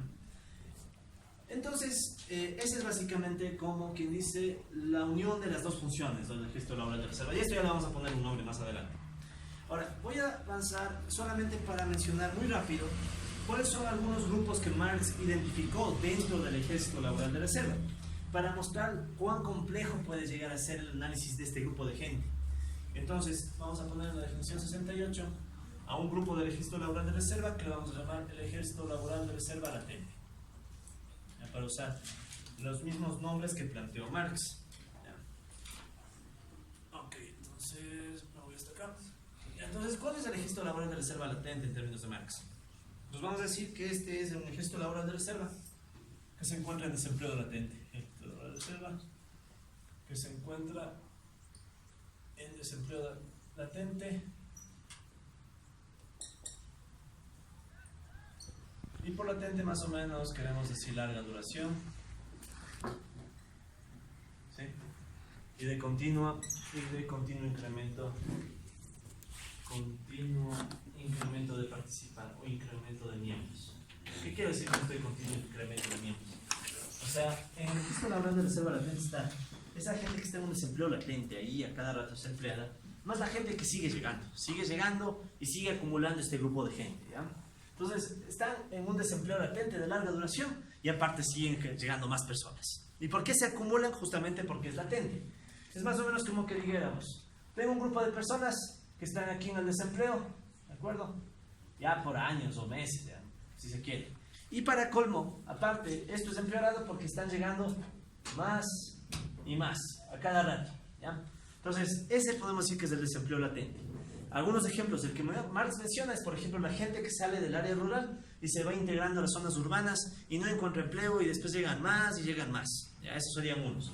Otros que me parece que también podrían asociarse a este término, quizás son aquellas personas que recién se gradúan, no consiguen trabajo y aparte tienen el problema de que llega más y más gente que complica todavía más su posibilidad de conseguir trabajo. Entonces, ¿por qué son ejército de reserva? Porque tienen la posibilidad de volver. Ojo, ese es el chiste. Son funcionales porque tienen la posibilidad de entrar de nuevo a la producción capitalista o entrar por primera vez, pero tienen esa posibilidad. Pero están latentemente desempleados por todas estas condiciones. Entonces, ese es el ejército laboral de reserva latente. Un grupo que está un poco en mejores condiciones que este es el ejército laboral de reserva fluctuante, ¿ya? Entonces, ¿cuál es el ejército laboral de reserva fluctúante? Vamos a decir que es un ejército laboral de reserva que fluctúa entre el desempleo temporal y el subempleo temporal. Que fluctúa entre desempleo y subempleo temporales. Ya, no es que quiera ser abusivo, pero alguien podrá preparar un marcador azul. Ya mismo muere este. Disculpe. Muchas gracias, colegas. Disculpen el abuso, pero solo es para que se vea bien en el video, o sea, para que puedan ver bien en el video. Entonces, ¿qué pasa con el registro laboral de reserva fluctuante? Creo que ya el nombre es bastante evidente. Entonces, aquí tú puedes ver dos grupos. Este es desempleo de larga duración. Larga duración. En cambio, ¿qué vemos aquí? Aquí lo que vemos es que, bueno, tienes dos condiciones. O sea, puedes tener aquí a la gente que está desempleada y aquí puedes tener a la gente que está subempleada. ¿Qué vamos a entender por subempleo? ¿Ya? Ahí ayudaban las definiciones de materialismo histórico. Esta gente está usando su fuerza de trabajo, pero consiguen una condición de subsistencia menor al promedio. En términos de salario, ¿qué significaría? Los desempleados obviamente tienen un salario JMU igual a cero, no reciben nada. En cambio, los subempleados tienen un salario mayor a cero, pero obviamente menor, no igual, solo menor al salario adecuado. Entonces son gente que está ganando un salario menor al adecuado. Entonces, ¿qué sucede? Son gente que están así, ¿no? Están entre que están en el desempleo temporal y el subempleo temporal, ¿no? Entonces todo esto es temporal. ¿Ya? Temporal. Entonces, ¿qué sucede? Tienes gente que está desempleada temporalmente y de repente, pum, pasa a estar empleada temporalmente, pero con un salario menor al adecuado y después otra vez cae en el desempleo temporal y así están fluctuando. ¿Ya? Aquí un ejemplo que podemos mencionar me parece que es la gente que está trabajando, por ejemplo, en obras de construcción. Entonces está desempleado un tiempo, después les llaman, hay obra, trabaja, después no hay obra, deja de trabajar, en buena época, porque en época de crisis normalmente no hay obras, entonces estás más bien como que más cercano al latente. Otro grupo que puede estar aquí son, por ejemplo, las personas que trabajan en sectores agrícolas. Están desempleados un tiempo, les llaman para cosecha, están trabajando, se acabó la cosecha, otra vez están fuera y así. ¿Ya? Entonces están fluctuando entre el desempleo y el subempleo, ¿ya? Temporales. Otro grupo que está en una condición un poquito mejor que estos otros dos es la definición 70, que vamos a llamarle definición 70, digo. Disculpen que esté un poco errático, pero ya ver tantos conceptos en muy poco tiempo al cerebro a uno ya le trastorna. Entonces, pues ya nada, esto laboral de reserva estancado. Lo que me importa, colegas, es que algo quede. Porque es interesante, o sea, imaginen que nuestras encuestas de empleo tomaran en cuenta este tipo de análisis. O sea, sería un análisis, me parece, un poco más completo, pero tal vez un poco más revelador de la realidad, porque primero tendrías que estimar este salario adecuado. Y ya no es solo salario de subsistencia, no sería solo individuo, no sería solo familia, sería capacitación, sería componente histórico-moral. Una estimación muy preliminar que yo intenté alguna vez daba que, por ejemplo, casi el 70% serían subempleados en este país. O sea, la cifra se sube durísimo. Pero obviamente, ¿quién va a querer, qué gobierno va a querer publicar semejante cosa? No, están mal calculados. O por último, es que estos marxistas son exagerados. ¿Sí? Aunque en nuestro país... De hecho, ¿cuál será un salario adecuado en nuestro país que cubra todo lo que decimos que debería cubrir? 700. 700. Y capaz que ni así. O sea, imaginen eso. O sea, sería un salario que te mostraría que la realidad es... Si ahorita la mitad de gente gana el básico, incluso menos, ¿qué será pues 700, 800? 800 es el doble del básico. Entonces, si ven que solamente... O sea, por eso digo, este análisis... mejorado, obviamente, pulido y arreglado, o sea, puede ser un potencial interesante. Pero bueno, ya, ese es otro caso, ese es otro tema de investigación. Si alguien quiere hacer tesis sobre empleo marxista, me avisa, ¿ya? Porque tal vez nadie más les haga caso. Entonces, digamos, entonces, ¿qué pasa ahora con el gesto laboral de reserva estancado? Este, en cambio, sería el... Ah, ya me dieron el marcador. Este, en cambio, sería el gesto laboral de reserva, que a criterio de Marx se encuentra estancado. El término estancado no es muy bueno, o sea, como que da a entender algo mucho más duro, ¿no? Pero en cambio aquí Marx les dice más bien, es, bueno, están estancados, se encuentran estancado en el subempleo de larga duración. En el subempleo de larga duración. Entonces es más o menos como el latente, pero en versión subempleo, ¿no? Entonces, básicamente, bueno, no porque haga falta ni siquiera hacer una gráfica, sino que se entiende, ¿no? Sería gente que tiene un salario menor al adecuado, pero por lo menos ya están ahí. O sea, y se quedan ahí trabajando quizá toda la vida, ¿ya? Pensemos, por ejemplo, en alguien que ya por buena suerte, porque en nuestro país es buena suerte, consiguió un empleo estable. Pero es un empleo estable que no te alcanza para lo que necesitas según el concepto de Marx, pero es estable, o sea, ya te quedaste ahí. Y por el miedo a perder ese empleo te quedas toda la vida ahí, ¿ya? Entonces ahí puedes pensar, por ejemplo, alguien que, por ejemplo, consiguió el trabajo de alguien que trabaje de conserje, o alguien que trabaje de guardia. Logró conseguir ese trabajo, vio que hay estabilidad, pero a veces les pagan menos que el básico incluso. Y es más, si decimos que el salario adecuado es de 600 a 800 dólares, incluso esa gente que gana un poco más del básico también estaría aquí, está estancada. O sea, imagínate a alguien que ya consiguió por ahí un puesto, un nombramiento, con un básico un poquito más, ¿ya? Entonces esa gente también podría estar acá, ¿no? Todo depende de cómo se estima el salario adecuado. ¿Dónde está? Aquí. Entonces todo depende de cómo se estima el salario adecuado, ¿no? Ok. Entonces, comprendidos estos conceptos, ¿ya?, del gesto laboral de reserva y demás, se puede hacer un pequeño esquema que más o menos trate de describir cómo van fluctuando los trabajadores entre una condición y otra, ¿ya? Esto es parecido a dibujar o hablar de los círculos del infierno de Dante, ¿ya?, la Divina Comedia, donde el círculo que está al último es el peor de todos, en donde se encuentra Lucifer, ¿ya? Pero en este caso Lucifer se come a los trabajadores, digamos. Entonces la parte más honda es el infierno, ¿ya? El infierno en donde está un ser de 3 cabezas que según Dante se come a Judas, creo que es a Brutus, y se come a siempre me olvido, ¿verdad? Bueno, alguien más se come ahí. Ya son 3 cabezas que están ahí torturando a alguien. Y no me acuerdo el tercero. ¿Ah? Caifás. Gracias. Estoy mal. Ya. En fin, es que a veces dar estas clases también es como el círculo del infierno, o sea, repites, ¿sí? Si no fuera porque me gusta este tema y creo yo que se puede hacer algo, o sea, déjame que me hubiera pegado un tiro. No, me parece chévere esto. Sí. En fin, pues que duele el estómago cuando alguien te dice, el capital somos todos. ¿Te imaginas todo el esfuerzo que uno hace para construir una teoría ahí cogiendo pedazos de Marx, los retazos que Engels pudo entender, los vomitados de Engels y toda la cosa? Para que alguien coge y diga lo primero que sale del estómago. Bueno, olvidemos eso. No hay que ser famosa gente que no se lo merece. A ver, entonces vamos. ¿Cuál será el caso más complicado o el más jodido en el cual podemos analizar a las personas? ¿Sí? Y aquí vamos a combinar con unos conceptos que vimos antes de materialismo histórico. El caso más jodido, digamos, que sería la masa marginal. Hay que recordar que la masa marginal son el grupo de personas marginadas que ya no tienen ninguna posibilidad de entrar al modo de producción dominante, ¿ya? Y por tanto no tienen funciones, ¿ya? O sea, la masa marginal básicamente son aquellos que para el capitalismo simplemente no existen, ¿ya? O sea, ni siquiera sirven para amenazar por despido. O sea, es alguien que está... Pensemos en el caso más jodido, la masa marginal desempleada. Gente que está olvidada por el capitalismo y que no tiene trabajo. Entonces esa gente que está pululando en las calles y que simplemente no es competencia.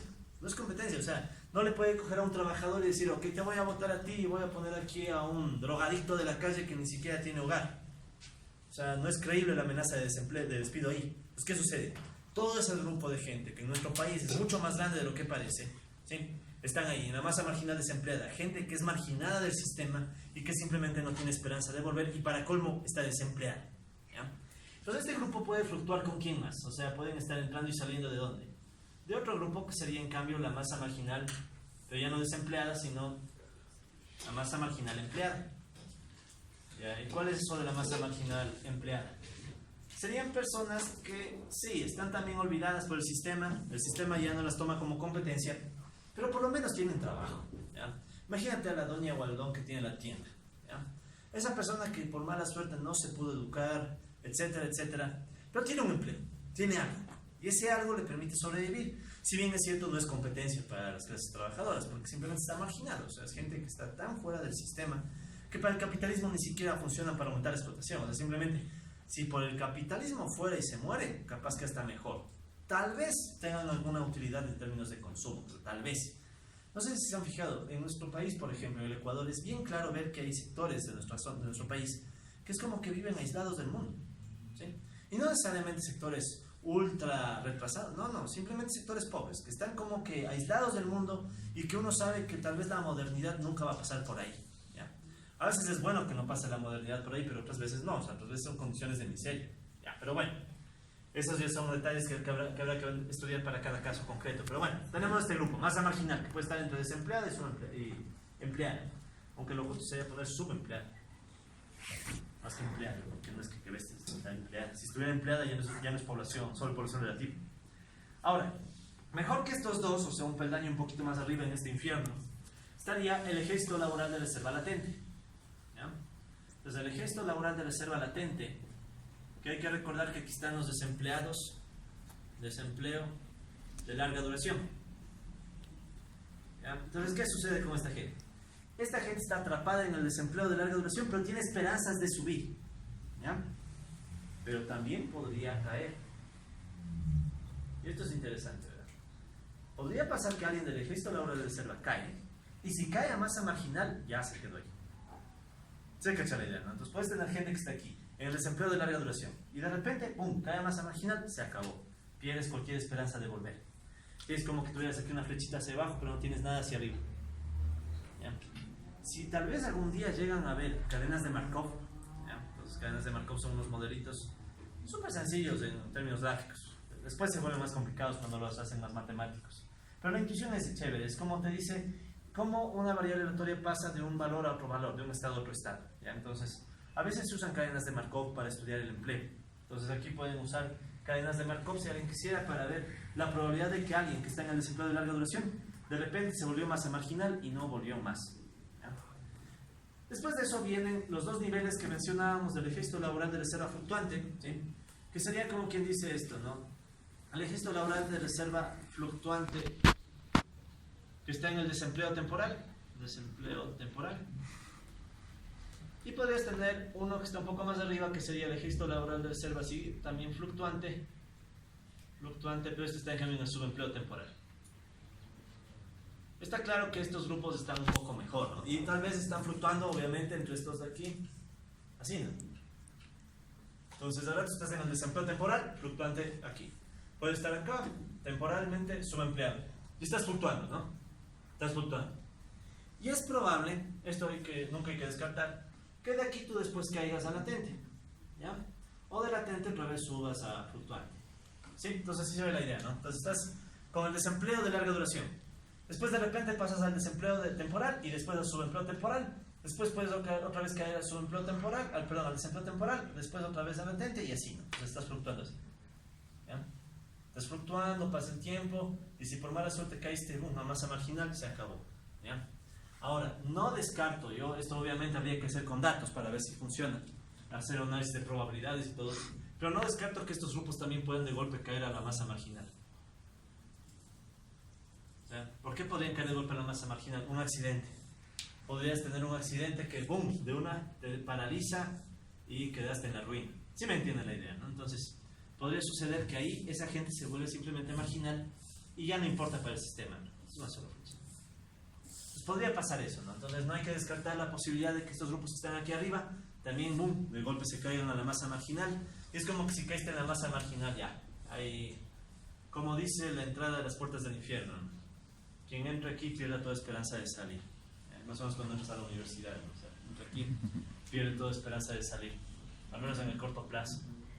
Y si aparte te pones keynesiano de que a largo plazo estarás muerto, completa la imagen. ¿Qué más tenemos?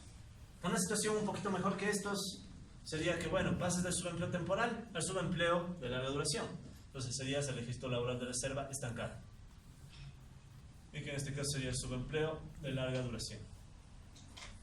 Este sería el otro estado que sería un poco mejor que los anteriores, ¿no?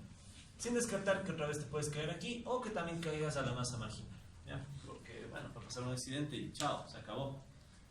O sea, normalmente así es la vida, ¿no? O sea, estás yendo bien y de repente pasó metiste la pata donde no debiste y te quedaste sin pata, literal, porque estabas trabajando en algún lado de la construcción y eso te puede incapacitar y volverte masa marginal. Entonces, ¿y qué más queda?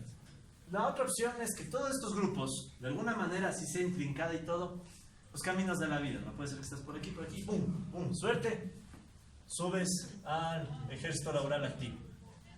Y si subes al ejército laboral activo, ya estás mejor que todos los casos anteriores porque ya no estás subempleado. Este tiene empleo adecuado. ¿Sí? Y por empleo adecuado, ¿a qué nos referimos? A que el salario es mayor o igual al adecuado. ¿Ya? Sin descartar que de ahí puedes caer, ¿no? O sea, no necesariamente es que te quedas de ahí. De hecho, justamente la caída es necesaria para que se cumplan las funciones del ejército laboral de reserva. Entonces puedes caer a cualquier categoría o también puedes irte a la masa marginal de golpe, ¿ya? Puede pasar, ¿ya? Estás aquí, estás subiendo, subes al ejército laboral activo y boom, te caes otra vez acá, o etcétera, etcétera, ¿sí? Y obviamente mejor que estos grupos estará esa gente que ni trabaja y vive bien, la población adecuada desempleada, o sea, gente que no trabaja pero tiene un ingreso mayor al adecuado, que aunque parezca mentira, sí existe. Y mejor que ellos obviamente están los capitalistas, ¿ya? Ahora, los capitalistas también hay que verlos de forma más compleja. Hay capitalistas y capitalistas. Hay unos pequeños, ¿ya?, que medio sobreviven. Literal, o sea, hay gente que tiene su negocio y pese a tener su negocio y sus trabajadores, a lo sumo sobrevive, ¿ya? Y hay otros, obviamente, que son los grandes grupos económicos, que esos capitalistas ni siquiera se preocupan de qué pasa con el país. En fin, listo. Entonces, digamos que esto nos da un esquema general que, obviamente, aún como está, es simplificable, ¿ya? Aún como está, es simplificable. Pero por lo menos ya te abre las puertas a pensar, bueno, ¿y cómo será así? Y si le pongo datos, por ejemplo, imagina que cada fecha es una probabilidad, ¿ya? Entonces imagínate que cada fecha es una probabilidad de que pases de una situación a otra. ¿Y cómo se podría estimar esa probabilidad? Con datos reales. O sea, tú coges los datos reales de una tabla de datos, pero obviamente tendrías que tener clasificada a la gente en estos grupos, ¿no? Clasificar a la gente en estos grupos y después de empezar a hacer seguimiento de, bueno, esta persona que este año fue tal, ahora se pasó a tal, etcétera, etcétera. Igual si tienen interés en esto, un tal Cajas Guijarro está tratando de hacer estas cosas también, ¿eh? Sí, para que vean que Cajas Guijarro, qué linda vida, ¿no? Qué pasar así. Entonces esto también puede hacerse un trabajo de empleo bien interesante. Incluso quien quiera hacer una tesis media loca, Aquí puede haber un chévere potencial. En fin, sigamos. Claro que después de eso no esperes que te contrate en línea. 70, 71. Lo malo de estas cosas, se pueden volver chéveres, puedes entender mejor el capitalismo, pero tus probabilidades de ser activo caen y reserva aumentan. A menos que te vuelvas profesor universitario. Si te vuelves profesor universitario es como que ya te quedas estancado o activo, por ahí. Al menos hasta que las cosas no cambien. Animación, ya. Ok, listo. Y por cierto, hablando de profesores universitarios, ¿no? Es decir, que quede grabado. El profesor universitario, ¿en dónde está? Hay algunos que creo que son ejército laboral activo. Hay otros que sí creo que son población adecuada desempleada. ¿Por qué desempleada? Porque formalmente tienen salario y todo, pero no hacen nada. Entonces, ¿qué sucede? Que obviamente ahí tú también puedes tener el caso de gente que tiene posiciones altas sin siquiera hacer nada. Y uno dice, ¿cómo es posible eso? El poder. Entonces, no hay que olvidar que también aquí hay relaciones de poder. Entonces, alguien a través de relaciones de poder también puede ir subiendo, ¿no? Y puede llegar incluso, tal vez no a capitalista, pero podría llegar a lamebotas de capitalista, ¿no? Entonces, podría llegar a lamebotas de capitalista y eso ya te garantiza la vida, menos. ¿Eh?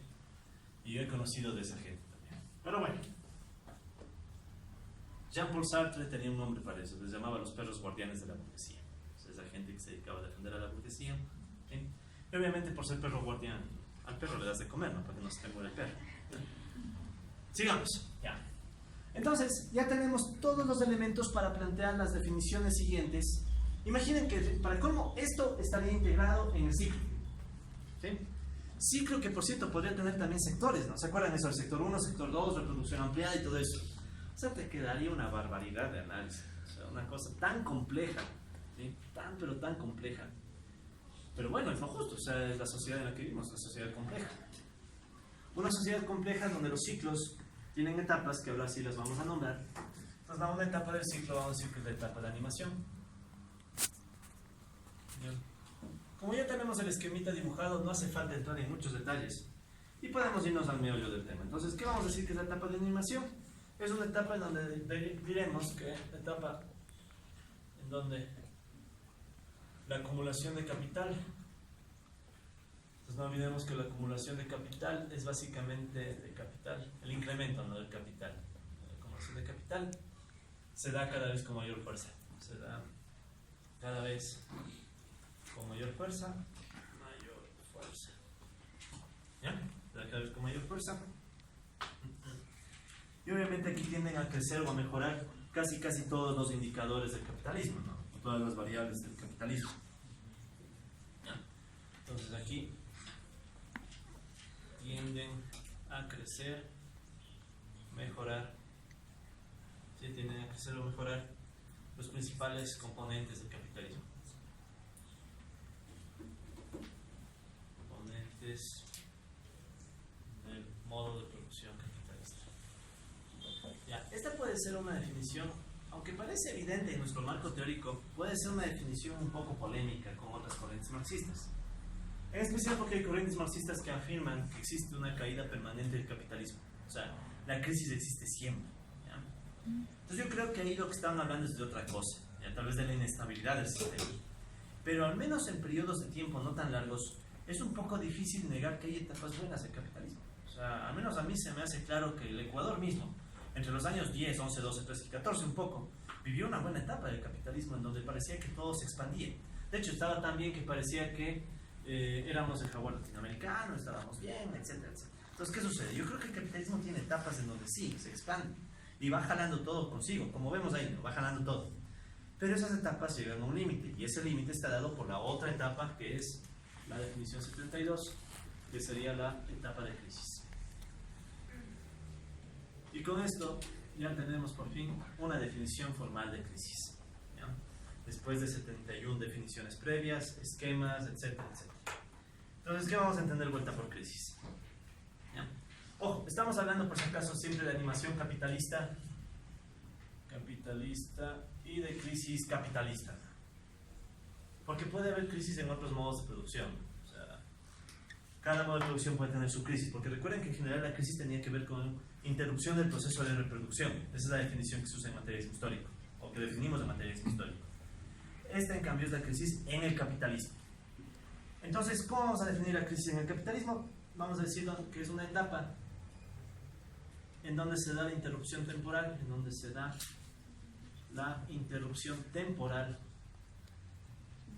y aquí viene un punto medular, temporal. ¿Ya? ¿Por qué decimos interrupción temporal? ¿Ya? ¿De qué? De la acumulación de capital. De la acumulación de capital. ¿Ya?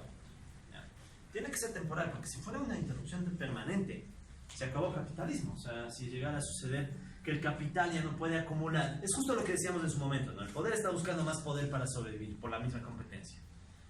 Si el capitalismo no pudiera continuar el proceso de acumulación, habría otros contrapoderes que le hagan oposición e incluso pueden provocar su decaída. Ejemplo, las mismas clases trabajadoras productivas asalariadas, o como sucedió en modos de producción previos, surgen nuevos modos de producción que podrían desplazar al capitalismo. ¿Ya? Estamos muy temprano para ver eso. Yo creo que todavía la historia está muy temprana, porque esto, sobre todo, creo que es China. ¿Ya? Pues China ahorita es el mayor ejemplo de acumulación capitalista a lo bestia. ¿Ya?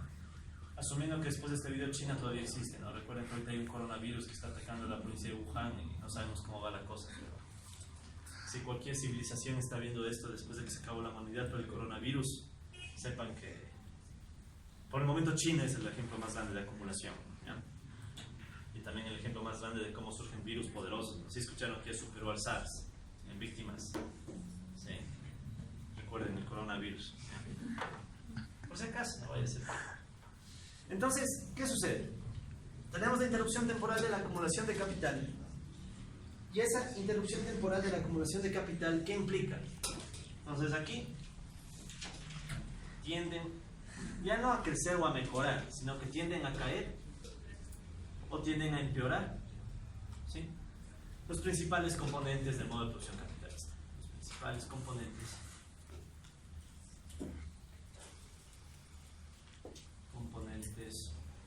del modo de producción capitalista. Ya, entonces no hace falta ir a más detalles, pero al menos se espera, colegas, que con esto tengan una visión estructurada de qué es la crisis. O sea, la próxima vez que discutan con alguien la crisis, no piensen en la crisis como, bueno, el PIB se cayó tanto, el PIB se cayó 2 trimestres, que es una visión simplona. Porque por último, ¿cuántos trimestres? 3, 4, 5, o sea, es bien suelta. ¿Sí? Es como que alguien de repente se levanta un día y dice, va a ser 4 trimestres.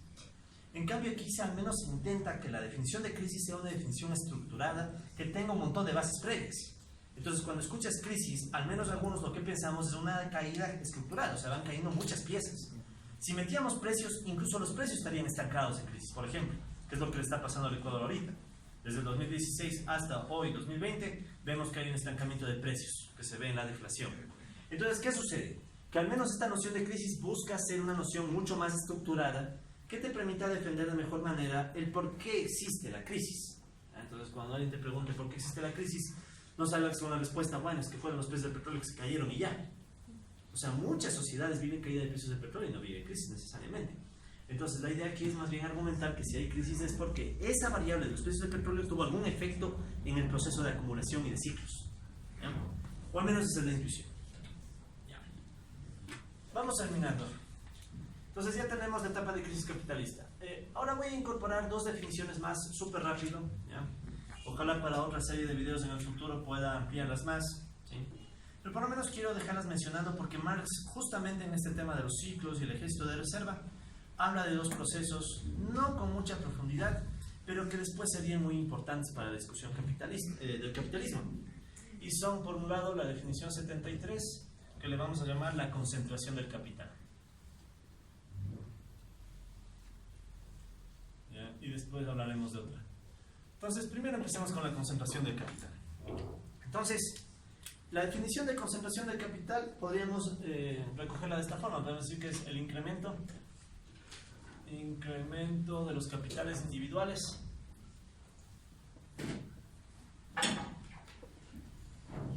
que provoca el incremento del capital total. El incremento del capital total. Estoy hipersimplificando, es verdad, pero ¿cuál es la idea? ¿Ya? Entonces, hagamos un esquema súper rápido para entender esto de qué significa la concentración del capital. ¿Ya? Pues al menos en el enfoque de Marx. Nosotros pensemos que tenemos aquí un grupo de amebas, pero en vez de amebas son capitalistas. ¿Ya? Entonces tenemos estos capitalistas. Debido a los ciclos sabemos que están en etapas de animación, crisis. Pero con ciclos y todo sabemos que su objetivo es la acumulación. O sea, cada vez estar consiguiendo más y más capital. ¿Ya? Entonces, la concentración de capital significa eso. Cada capital individual crece, ¿de acuerdo? Va creciendo y obviamente ese crecimiento del capital individual que provoca que el capital total también crezca. ¿Sí? Entonces eso se llama la concentración de capital. O sea, tienes básicamente dos capitales individuales que van creciendo. ¿Ya? Si bien es cierto, este proceso se debe en general a la propia lógica del capitalismo, o sea, busca acumulación. Uno podría sugerir, pues por eso voy a poner incluso aquí un quizá, ¿ya? O es posible que este proceso sea más probable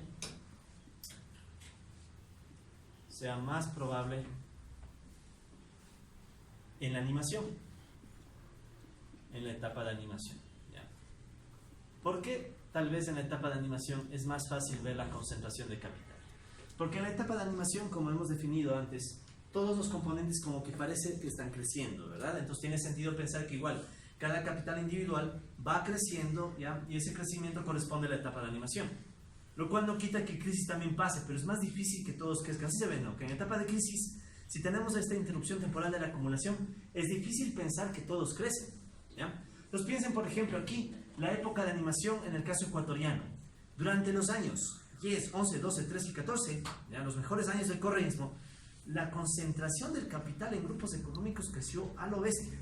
Grupos económicos como el Juri, si así pongo el Juri clarito con nombres, o también Banco del Pichincha, por ejemplo, o el mismo Banco de Guayaquil, mostraron procesos de concentración súper interesantes, donde resulta ser que ellos individualmente fueron creciendo cada vez más. ¿Sí? Incluso Correa llegó a afirmar alguna vez que el único problema de los bancos es que están ganando demasiado. Imaginen en su época. ¿Ya? Entonces, ¿qué sucede? Ese sería un ejemplo de concentración del capital, y de hecho sobre concentración del capital les invito a leer un texto de un tal Acosta y un tal Cajas Guijarro que se llama El hocico de lagarto, ¿ya? Que hay en varias versiones. Incluso me da ganas de ponerlo en la descripción de este video, ¿ya? Lo que espero es que no salga en este mismo video propaganda del Banco Pichincha o del Juri. A veces sale, ¿no? Ojalá no. Pero en general, en el caso ecuatoriano, algunos trabajamos la hipótesis del hocico de lagarto, y en ese documento pueden encontrar más nombres de qué grupos económicos lograron mayor concentración, sobre todo en las buenas épocas. Ahora, aparte de la concentración, Marx plantea otra definición, 74, que le llama la centralización del capital. ¿Ya? ¿Qué consiste en cambio la centralización del capital? ¿Ya? Unos capitales individuales crecen a costa de otros. ¿Ya? Un grupo de capitales crece, crece a costa de otros.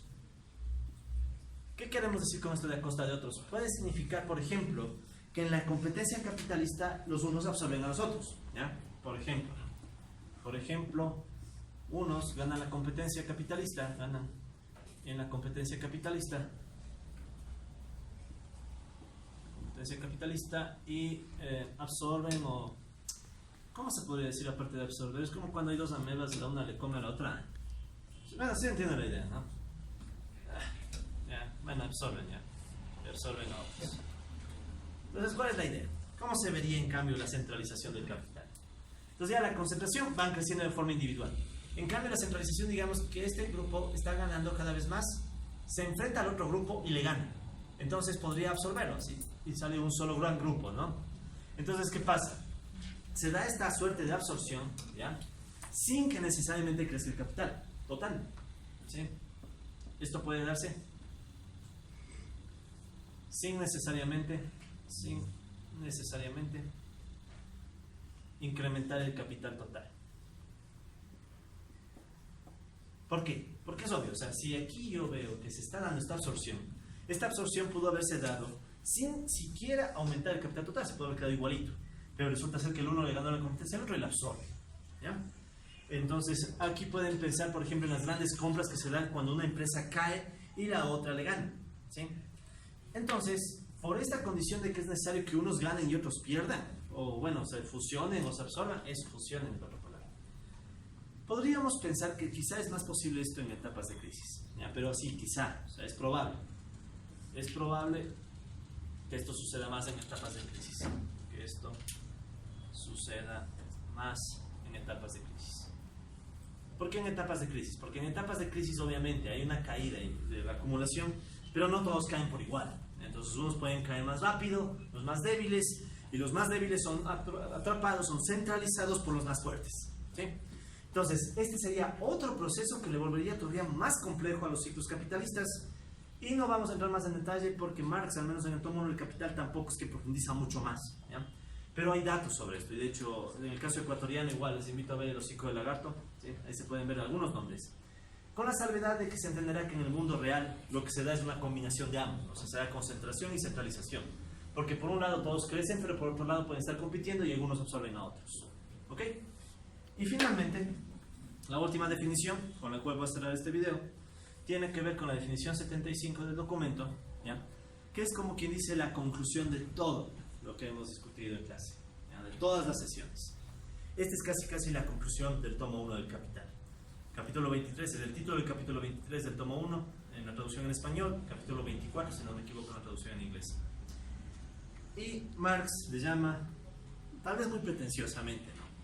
Nosotros ya sabemos que esto no hay que tomarlo como ciencia todavía se dan cuenta que está enterito el proyecto. Pero le vamos a llamar como Marx le llamó, la ley general, entre comillas, ley general de la acumulación capitalista. Entonces, acumulación capitalista.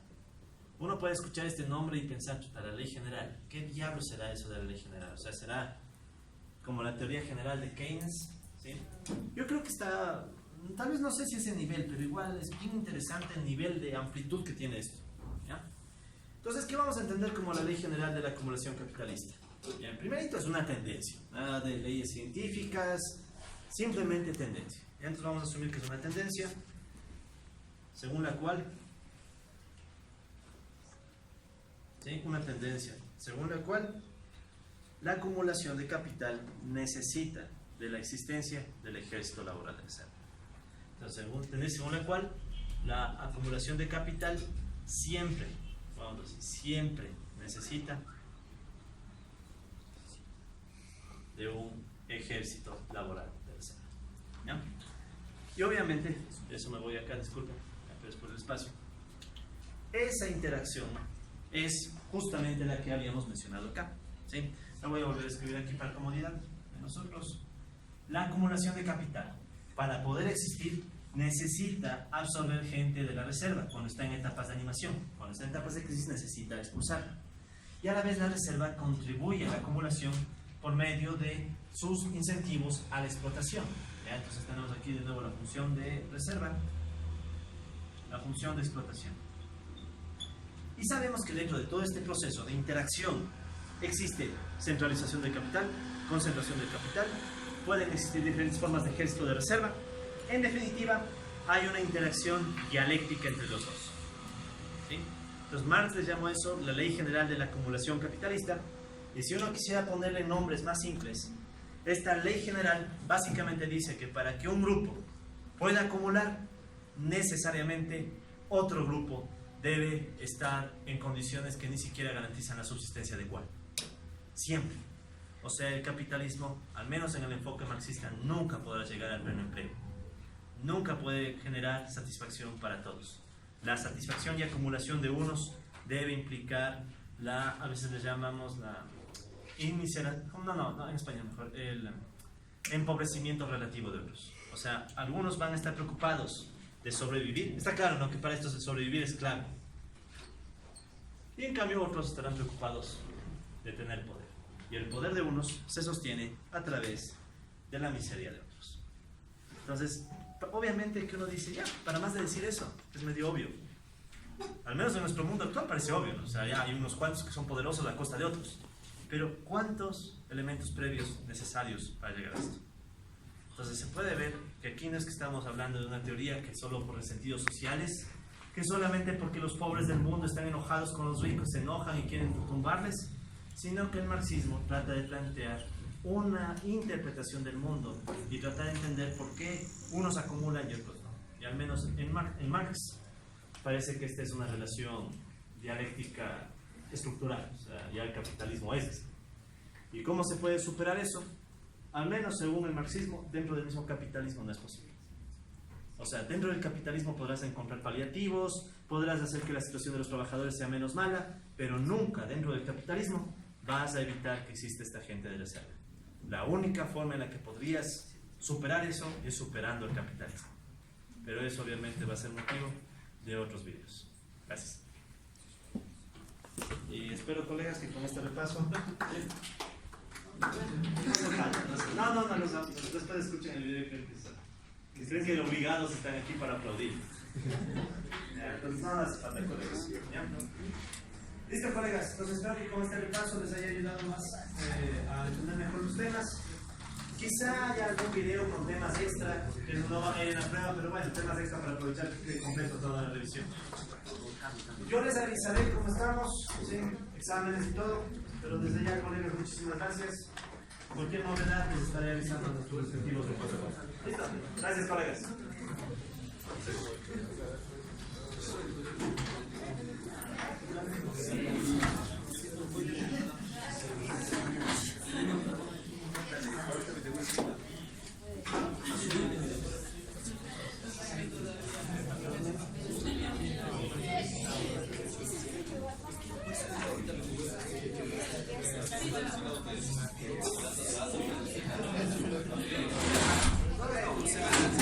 Los videos son, digamos, una guía para leer el documento.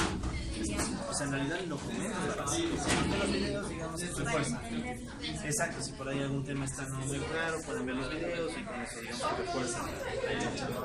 Sí, pero en realidad, de hecho, en realidad es igual que la prueba que tuvimos, donde va a